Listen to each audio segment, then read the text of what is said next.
Bonjour à tous, nous voici de retour sur les réseaux sociaux, truckstop.fr, c'est votre porte d'entrée.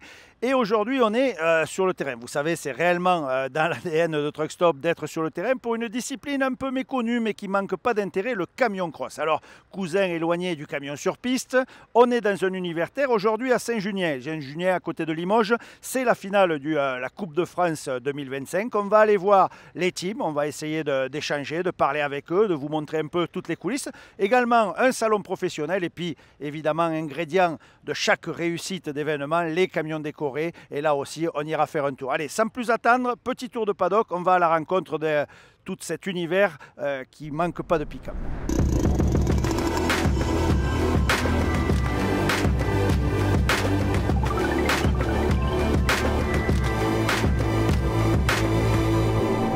Nous commençons notre tour de paddock ici à Saint-Junien, le camion cross, on vous l'a dit, avec le champion en titre, François Fréré, champion en Supercross 2024. Et actuellement au championnat 2025, ça dit quoi alors? Eh ben, on a eu une panne à Beau qui nous a fait perdre beaucoup de points. Et malgré ça, on a bien roulé quand même jusqu'ici, donc on a réussi à récupérer des points. Et là, je suis premier au championnat avec 9 points d'avance sur le deuxième. Allez, ça veut dire 9 points, on ne va pas vous donner les clés, c'est pas encore fini, mais c'est vrai que c'est tendu, ça donne du suspense et je pense que la bagarre est belle aussi, il y a du niveau dans cette catégorie. Oui, il y a du niveau et puis du coup, ça donne du peps parce qu'il n'y a rien de gagné en fait. Donc pour l'instant, il faut se battre jusqu'au bout. Allez, alors le camion, pour vous donner des indications, numéro 80, un man, vous pouvez suivre sur les réseaux sociaux, voir la progression. On en saura plus à la fin du week-end, puisque c'est la dernière course de la saison. Nous, on va juste te dire merde, on te souhaite le meilleur pour ce week-end. On va laisser faire et place au spectacle. Mais du spectacle, vous allez voir, dans cette discipline, on n'en manque pas. Allez, on continue notre tour de paddock, on va essayer d'aller voir un peu tous les univers.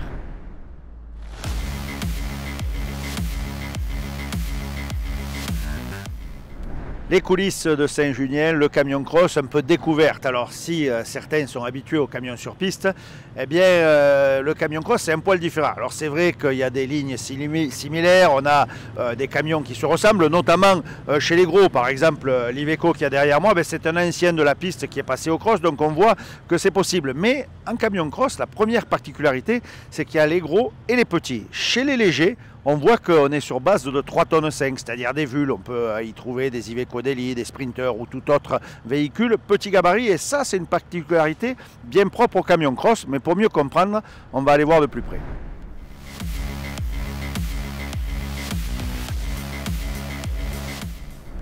Alors, pour les gros, on s'aperçoit que c'est à peu près la même chose qu'un camion de piste. Le gabarit est identique. Vous pouvez avoir cabine avancée ou cabine à capot. Ça, il n'y a pas de problème. Mais dans les grandes lignes, ce sont des véhicules d'à peu près 5 tonnes. Un moteur, généralement, de 12, 13 litres. Enfin, comme on a en piste.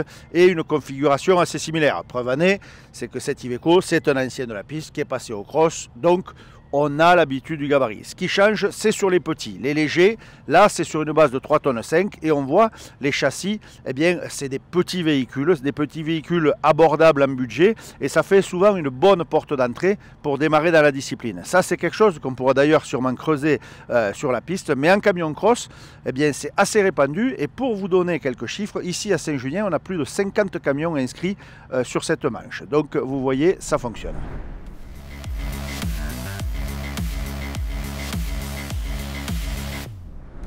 Toujours les coulisses, Saint-Junien, le camion cross, on a une discipline régie par la FFSA puisque la Coupe de France camion cross est régie par la Fédération française du sport automobile. Donc, on applique les règles habituelles, à savoir les contrôles techniques. Là, les camions sont en train de faire la queue pour passer devant les commissaires techniques. Et seulement après le passage, le contrôle de la sécurité et de la conformité au règlement, eh bien, ces camions obtiendront le droit de courir, le tampon magique qui permettra d'aller aux essais et ensuite à la course.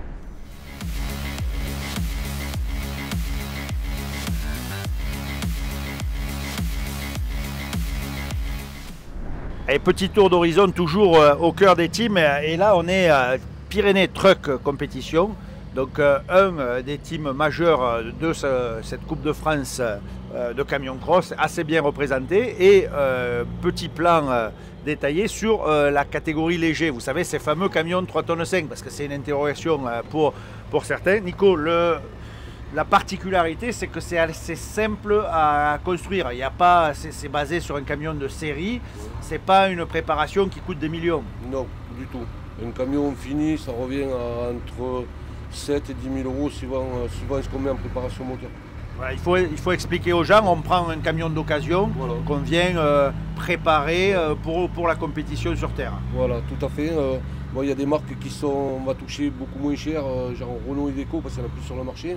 Dès qu'on va vouloir prendre du Mercedes, de suite c'est un châssis à 4 ou 5 000 euros, donc automatiquement ça augmente le coût de fabrication. Mais on peut partir avec des châssis à 1 500 euros, on trouve des châssis, des moteurs d'occasion, si on bricole un petit peu. Je pense qu'à 7 000 euros, ils peuvent avoir un camion performant et oui, commencer à s'amuser. Voilà, et s'amuser. On peut commencer à s'amuser. C'est ce qu'il faut expliquer aux gens. C'est vraiment la porte d'entrée à la course camion. C'est vrai que ce n'est pas du tout les budgets qu'on a sur la piste, mais ici, avec un camion basique, un camion d'occasion, évidemment, pas mal d'heures de boulot. Je pense qu'il ne faut pas compter ces heures. Mais par exemple, le principe de fonctionnement de votre team, c'est des potes. Vous êtes des potes, vous voyez le week-end, vous faites ça. On travaille ensemble. Chez nous, c'est familial. J'ai un employé, Pedro, qui est employé dans notre société, qui s'est mis au camion, on lui a donné un coup de patte. Et la préparation du camion, si on est à 2 personnes, en un mois, on est capable de sortir un camion. Ouais. Voilà. Il suffit de connaître pour les arceaux, le plus long c'est la fabrication de l'arceau et après la finition préparation moteur. Voilà. Ça c'est important de le signaler. Les arceaux, on a parlé tout à l'heure au contrôle technique de la fédération, il y a des réglementations pour les arceaux, donc évidemment le pilote est protégé et les équipements, bien sont les équipements qu'on connaît dans le sport automobile, les harnais, les baquets, etc. C'est comme du rallycross ou de l'autocross ou toute forme de sport automobile terre, mais important de noter, ça reste accessible et c'est pas des millions pour construire un camion comme ça. Non, c'est pas des. Puis c'est bien parce que c'est nous qui le fabrique, donc c'est notre sécurité, donc on met une pointe sur notre sécurité. C'est pas comme quand tu achètes un truc qui est déjà fait, quand des fois ça peut y avoir de l'imperfection. Moi, ce que je conseille, c'est de se le faire parce que déjà, on prend plaisir à rouler dans un camion qu'on s'est fait, pas dans un camion qu'on achète tout près. Mais après, pour ceux qui ne sont pas bricoleurs, ils peuvent acheter des camions. Je pense que des camions aux alentours entre 7 et 10 000 euros sur la vente en occasion. Des camions préparés, ils doivent pouvoir trouver à ce tarif-là. Alors ça aussi, Nico, il a raison d'insister sur la chose, c'est qu'il y a aussi des camions qui ont déjà couru, qui sont d'occasion, il y a un marché de seconde main, et donc ça peut vous permettre, si vous êtes tenté, pourquoi pas, de démarrer l'aventure. Donc n'hésitez pas, en tout cas on voit, c'est possible, et Pyrénées Truck Competition en est la meilleure démonstration.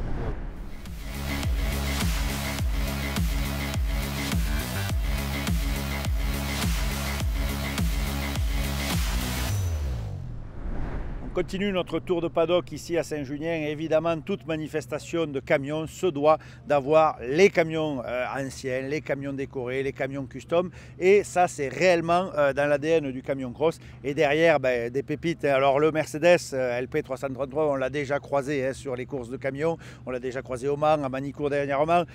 Idem, le Volvo. Volvo qui rappellera à tous les nostalgiques bien une certaine époque. On est dans, allez, on n'est pas dans, alors le LP, on est dans les années 60, là on est vraiment dans l'ancien. Allez, l'autre, je dirais qu'on est dans le Young Timer, mais ça c'est pas mal aussi. Et évidemment, on a les récents avec là aussi des camions un peu professionnels, c'est-à-dire des camions qui travaillent. On n'a pas que des camions de concours ou des bêtes de concours. Dans les rassemblements régionaux et ici à Saint-Junien, on a des vrais camions qui travaillent et ça c'est plutôt pas mal parce que c'est mettre en avant notre profession. Et Dieu sait si ici, dans la région, il y a des travaux difficiles, notamment avec le bois, et on en verra quelques spécimens, mais mieux que des longs discours, allons faire un tour de paddock.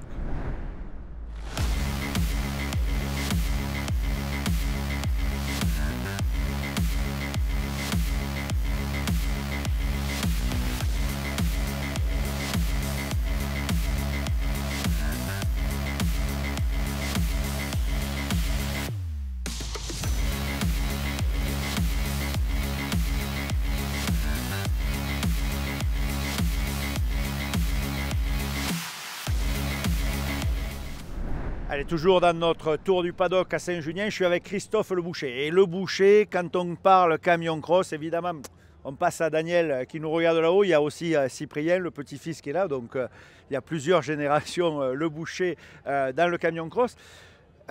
Christophe, juste pour ceux qui ne connaissent pas et qui ne sont pas spécialistes, on a montré qu'il y avait les gros camions, les petits camions, mais il y a aussi des différences entre les super et les normaux. Donc explique-nous dans les gros. Donc là, on est avec 2 camions de la grosse catégorie, mais il y a encore des différences.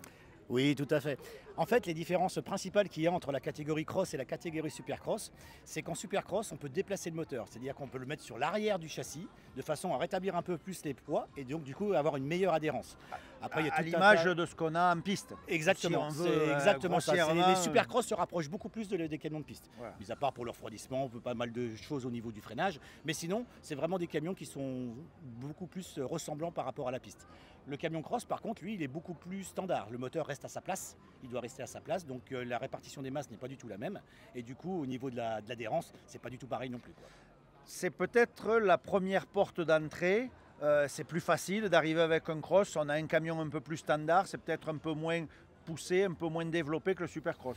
Pas toujours forcément, parce qu'en fait, le supercross, il a aussi un avantage, c'est que le camion, du coup, comme le moteur est bien à l'arrière, il est beaucoup plus maniable et beaucoup plus facile à conduire. Alors qu'en fait, le camion cross, avec le moteur à l'avant, il a tendance à beaucoup plus partir et il est peut-être un peu moins facilement maîtrisable. Et du coup, c'est la même chose pour les petits, puisqu'il y a aussi les légers, les super légers. L'esprit exactement pareil, c'était fait de la même façon, sur la même matrice. Les super légers sont arrivés un peu plus tard, c'est pas une catégorie qui est très très vieille. Et donc du coup, on avait les légers au début, et comme on avait beaucoup de légers, on a eu l'idée de faire les super légers avec la même procédure, avec le moteur qui se déplace derrière. Pour la principale différence. Après, il y a beaucoup d'autres différences, mais la principale, c'est quand même celle-ci. Je pense que c'est clair à comprendre. Peut-être on va aller faire un petit tour à l'intérieur, histoire que tu nous montres comment ça fonctionne. Avec plaisir. Alors, nous sommes passés à l'intérieur, Christophe, et là, on est donc dans le tien, voilà, puisque ça. Là, c'est un cross. Ben, l'univers, je dirais qu'il est assez proche d'un camion de course sur piste. On retrouve évidemment les organes de sécurité, la cage, et à l'intérieur, boîte manuelle. Tout à fait. On a pour l'instant que des véhicules en boîte manuelle. C'était toujours un petit peu comme ça depuis vraiment des années et des années. Aujourd'hui, par contre, c'est vrai qu'avec l'évolution des véhicules, les nouveaux véhicules, on va se retrouver avec des boîtes automatiques, des boîtes manuelles, on commence à plus pouvoir en avoir. Ça commence à devenir compliqué. Donc pour l'instant, on répare avec ce qu'on a. On a encore des pièces, mais un jour ou l'autre, on n'en aura plus. Donc on est en train de réfléchir à faire évoluer le règlement de façon à pouvoir piloter des boîtes automatiques en course. Alors, je dirais que moi, je ne suis pas dépaysé. Alors, la seule différence, peut-être, avec la piste, ben, il y a de la poussière, parce qu'on est sur de la terre, hein, on est sur du camion cross. Un peu pour les non-initiés, on se rapproche du rallye cross, parce qu'on a sur ces pistes-là un mix bitume et terre. Hein. Ça, c'est important à signaler. Si vous connaissez le RX, le rallye cross en voiture, ben, on pourrait apparenter le camion cross au rallye cross. Oui, tout à fait. Ça ressemble vraiment beaucoup. Hein. C'est du rallye cross en camion. C'est vraiment la même chose. Au niveau des indications pour le pilote, je pense que tu as les pressions, turbo. Différentes pressions, pression turbo, pression d'air, pression de carburant. On a les tableaux de bord digitaux maintenant qui nous donnent aussi toutes les informations, régime moteur, etc., température de tout ce qu'on a besoin de surveiller. Après, on a des caméras, des écrans à caméra un petit peu partout aussi pour surveiller ce qui se passe dans l'environnement du camion quand on est en course, pour essayer de ne pas percuter les autres, hein, c'est quand même le but. Et puis voilà, quoi. Après le reste, ça reste relativement standard, assez basique, relativement déshabillé. On prend vraiment que l'utile, quoi, que ce qui nous sert. Oui, l'utile et puis surtout de pouvoir d'avoir accès à tout. Alors c'est vrai, on voit les fils, etc. Mais ça a l'avantage, c'est le moindre problème, on peut intervenir. Si c'est derrière un tableau de bord, c'est plus compliqué. Tout à fait, oui, quand il y a déjà 1 heure ou un truc comme ça de démontage, c'est déjà compliqué. Alors que là, on a souvent besoin d'intervenir rapidement, donc en laissant les faisceaux apparents, on a beaucoup plus facile à prendre des mesures ou des contrôles. Au niveau du déroulement des courses, donc des essais libres, ensuite des essais chrono et des manches. Et après, on se qualifie. Contrairement à la piste, c'est peut-être important de le souligner, on ne part pas à 25 camions d'un coup. On a les essais, on est entre 4 et 6, je crois, sur la piste. Oui, pour les essais, alors en général, les essais se font par catégorie, c'est-à-dire que les légers partent ensemble, les crosses ensemble, les super légers ensemble et les super crosses ensemble. On essaie de déterminer pour que tout le monde ne se mélange pas, qu'il n'y arrive pas d'accident entre un gros et un petit sur la piste. Donc après, les essais se font. Après, on attaque les essais chrono, toujours pareil, dans le même ordre. Et on a aussi ce qu'on appelle en cross des doubles montes. Donc c'est-à-dire qu'on peut avoir le même pilote sur 2 camions. Le camion peut être engagé en cross et en super cross, qui peut le plus, peut le moins. Donc dans ces conditions-là, on fait des essais alternés avec les gros, les petits, les gros, les petits. Ça permet aux pilotes de changer de camion et de pouvoir changer les numéros, changer de combinaison et de pouvoir reprendre la course. Une fois qu'on fait donc ce qu'on appelle les finales, hein, il y a C, B, A, on est combien sur la piste à ces moments-là? Alors nous en finale avec les gros on est 8. Pour l'instant les petits sont à 8 aussi et on est en train de faire évoluer le règlement pour passer à 10 parce qu'on commence à avoir de plus en plus de concurrents et là malheureusement les derniers ils ne peuvent pas faire de finale sinon. Donc on fait évoluer ça de façon à pouvoir encore gagner encore en concurrent. Donc là, autant dire que le spectacle est au rendez-vous. Parce que là, autant sur les essais, le but c'est de faire le tour le plus propre, être le plus... on ne va pas trop se chiffonner avec l'autre, hein, puisqu'on veut faire un chrono. Mais en course, c'est que le meilleur gagne. Ah oui, tout à fait. Là, il n'y a plus de cadeau. Hein. Une fois que c'est la course, c'est la jungle, hein. C'est parti. Hein. Mais bon, il faut toujours le faire dans le respect. Il faut gagner en respectant toujours ses concurrents. Ah c'est bien, vraiment la règle. merci en tout cas pour ces explications. Nous, on va se pencher un peu côté piste, histoire de voir comment ça se passe. Mais en tout cas, ça s'annonce passionnant.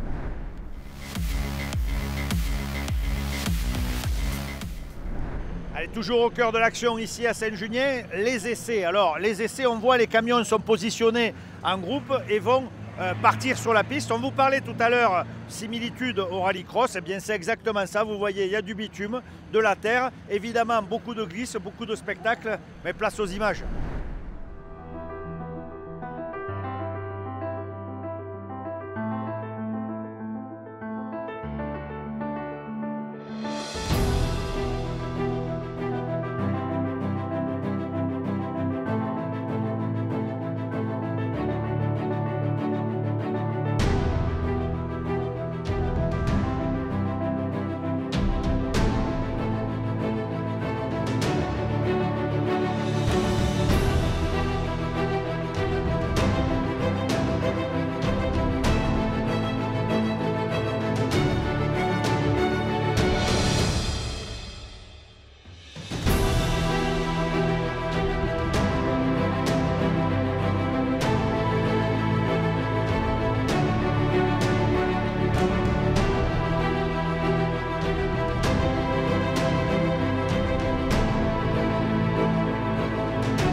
À l'image de ce qu'on voit sur les circuits pistes, le camion cross se met également vers les conducteurs, vers les employeurs, avec un village emploi, un village formation. On voit des fédérations comme la FNTR ou bien des boîtes d'intérim qui sont là pour essayer de créer des vocations, d'aller à l'encontre des visiteurs, parler avec eux et leur montrer que ce métier, ce secteur d'activité, le transport embauche. Et c'est l'occasion ou jamais de retrouver peut-être les futurs conducteurs et conductrices ici sur les Grands Prix et sur les courses de camion cross.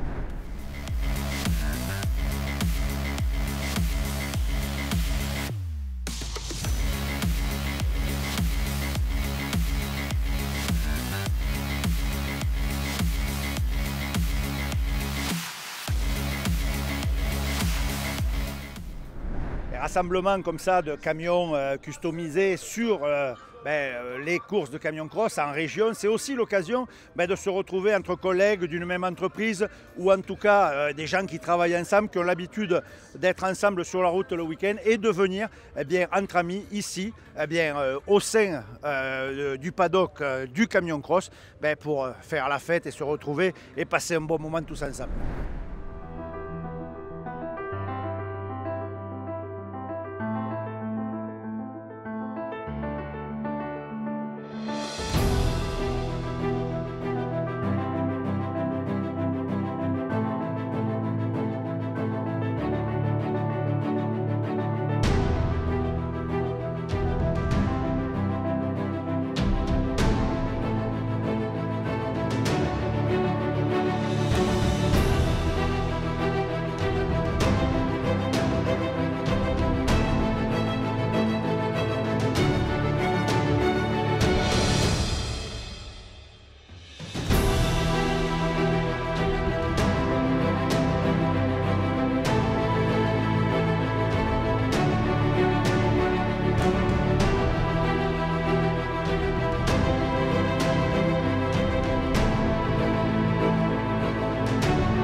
lorsqu'on se balade dans les allées avec tous ces beaux camions, évidemment, on a tous nos coups de cœur. Et moi, j'en ai un particulier aujourd'hui. On va voir à Guillaume, qui est un chauffeur heureux et un chauffeur et un conducteur soigneux. Son camion, vous voyez les images de l'extérieur, c'est juste une beauté. Il faut rappeler que ce sont des camions qui travaillent, ce n'est pas des camions d'expo. Il est en fond mouvant, donc je pense qu'il doit faire de la plaquette ou du bois, des tritus de bois. De la plaquette, du bois, du broyé B, c'est des meubles broyés en déchetterie, de la bobine de papier, tout ce qui peut rentrer dedans, de la palette. Voilà, donc vous voyez, c'est des camions qui travaillent dans un environnement pas toujours facile, parce que tu dois peut-être aller en forêt, des fois au cul du broyeur ou pas trop? Pas trop au cul du broyeur, mais les petites routes pour accéder dans les petites scieries, ouais, c'est de la prise de tête. Ça j'avoue que c'est pas toujours facile. Alors, si tu me permets, j'aimerais bien que tu nous fasses visiter l'extérieur, l'intérieur, parce que si de l'extérieur, ben, c'est juste magnifique, à l'intérieur, c'est aussi un sacré niveau. Et si tu veux bien, on va faire un tour à l'intérieur. D'accord.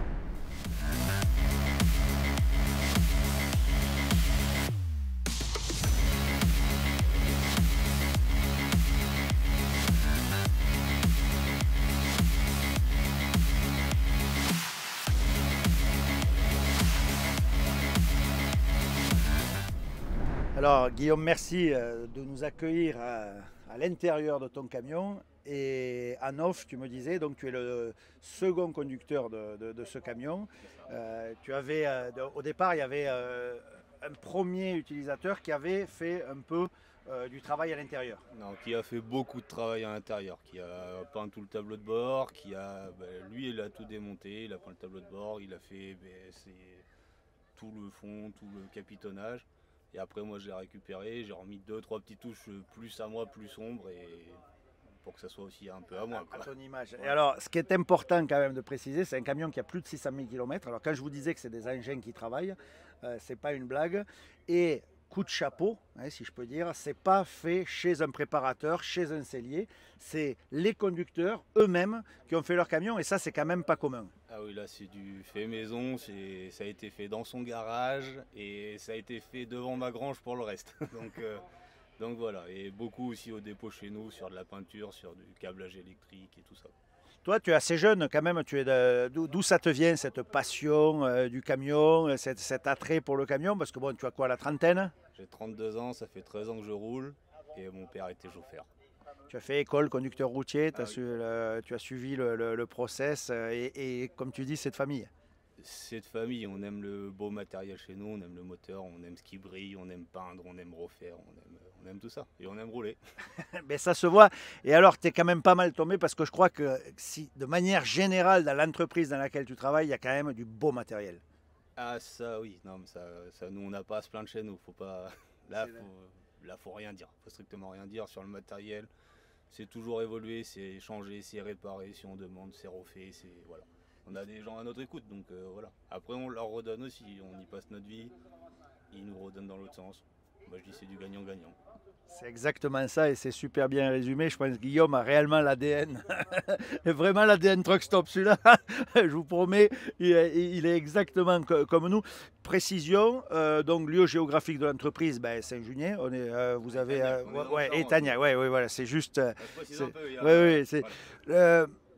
Il y a quand même plusieurs boulots au sein de l'entreprise, parce qu'on voit, bon, toi tu fais du fond mouvant, mais il y a également des porte-grumes, il y a un peu de tout. Là ils commencent à développer le camion remorque qui est derrière en grume, ils commencent à développer du plateau en grume. On a du fond mouvant, on a du bâché, on a des plateaux, on est assez diversifié, mais on reste sur un travail qui reste sur de la scierie en fait. Ouais, voilà, axé dans l'industrie du bois et tous les dérivés de bois. Du bois et la papeterie qui est en bas de chez nous, qui est notre plus gros retour en fait. Ouais. On travaille beaucoup pour eux. Ben, coup de chapeau franchement, parce qu'un intérieur comme ça, avec un entretien comme ça, un camion à 600 000 km qui travaille tous les jours, chapeau. Alors pour les justiciers du web, vous aurez remarqué, j'ai même retiré mes chaussures parce que j'ai souvent des remarques et ce coup-ci, j'ai même retiré mes chaussures par respect pour Guillaume. En tout cas, merci. Merci de nous avoir accueillis et de nous faire partager un peu ton intimité. Et n'hésitez pas, si vous le voyez sur un parking ou allez le saluer, ça fait toujours plaisir de prendre une petite photo de ce genre de matériel. Ça fait quand même partie de la fierté de notre métier d'avoir des camions aussi jolis et qui représentent quand même de la meilleure façon la passion du camion. La passion du camion, mais je veux quand même préciser une chose, c'est que j'ai pas toujours eu un véhicule comme celui-là. J'ai commencé en bas et je suis arrivé en haut. Là, faut dire que là, il n'y a pas au-dessus, il n'y a pas. Mais pour moi, il n'y a pas. Mais j'ai commencé en bas. Mais c'est peut-être justement la leçon à retenir et peut-être dire à tous les jeunes qui nous regardent que la volonté, le travail aboutit un jour à ce genre de résultats. Et c'est vrai qu'il y a encore pas mal d'entreprises qui se soucient de leurs chauffeurs et de cette passion et qui les accompagnent. Parce que c'est vrai que dans des grands groupes, tu ne peux pas forcément accessoriser ton camion, etc. Dans des PME, des boîtes un peu plus petites, c'est peut-être un peu plus facile. C'est différent. Voilà. Nous, j'ai jamais travaillé pour un gros groupe, il faut le dire. J'ai toujours eu des petites sociétés, j'en ai fait que 2. Donc voilà. Après, je peux pas parler, je vois ce qui se passe autour de moi. Voilà. Chez nous, on est axé sur le bien-être du chauffeur, sur le travail. Moi, je sais que je demande à faire du national, on me laisse faire ce que j'aime. De l'autre côté, je leur fais le travail comme il faut. Après, ça s'arrête là. Eh bien, on va conclure sur ça. Merci Guillaume. Nous, on continue notre petit tour de paddock parce qu'il y a plein encore de belles choses à voir.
Bien voilà, c'est le moment de la conclusion. Toutes les bonnes choses ont une fin. J'espère que vous aurez apprécié ce petit tour d'horizon du camion cross ici à Saint-Junien.